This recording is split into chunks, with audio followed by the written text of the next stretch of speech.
Okay, this is our 2023 Forester Rockwood Freedom 2318. Purchased it a couple of weeks ago. We loved it. It's a really nice medium-sized pop-up camper, and I am about to do a little upgrade.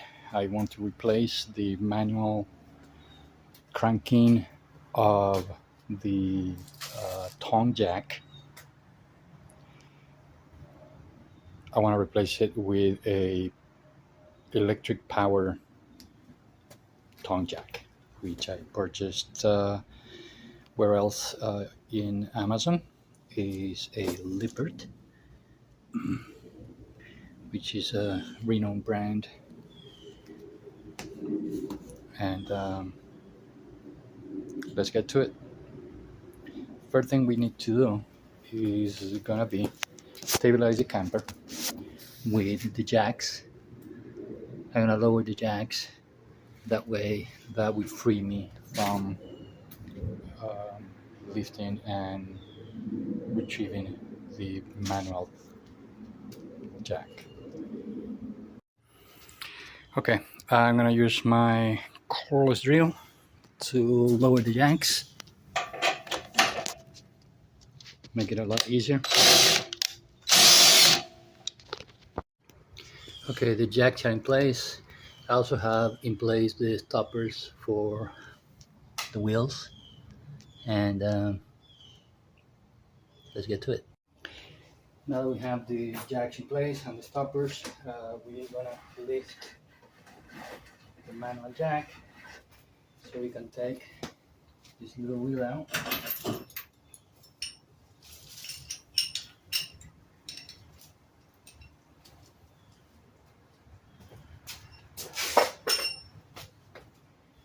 And next step is to get the right tools to remove those bolts.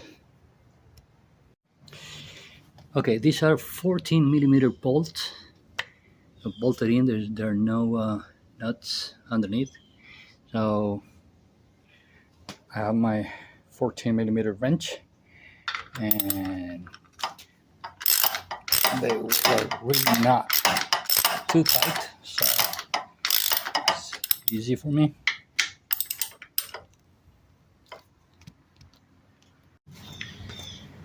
Okay, the 3 bolts are out, so now we're just gonna pull out and this out.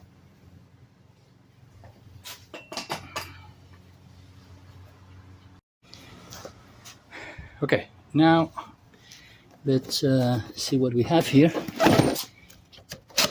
The first time that I open this box, so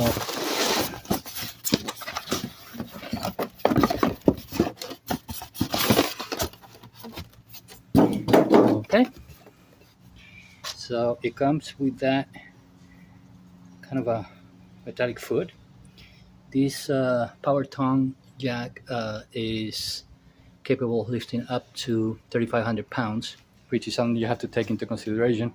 The camper, when it's empty, weighs about at least 2,600 pounds.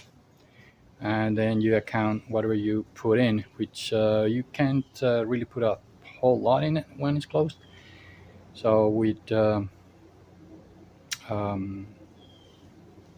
I'm sorry, I say 3,500 pounds? No, I'm wrong. These power jack can lift up to 5,000 pounds. That's it, 5,000 pounds, yes.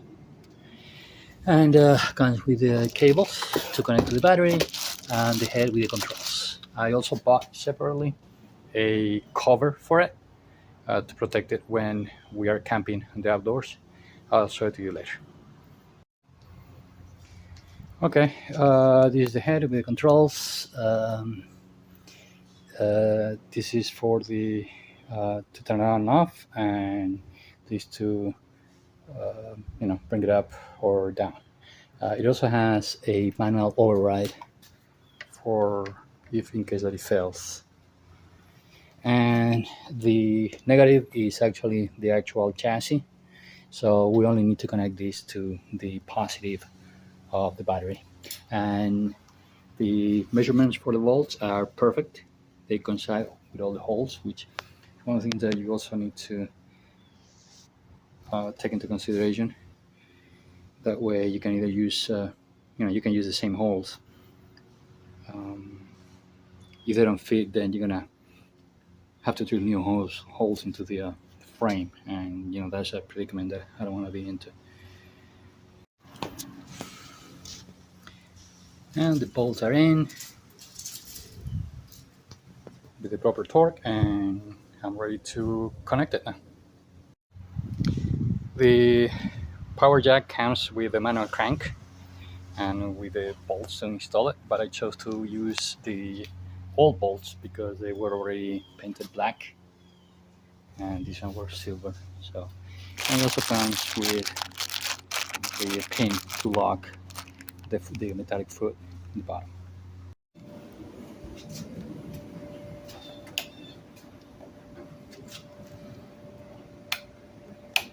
Okay, installation is complete. We have a light here for those times that you arrive to your camping site at night and you need to set up at night. This helps. This going up and down properly. It's a little bit slow, but it works.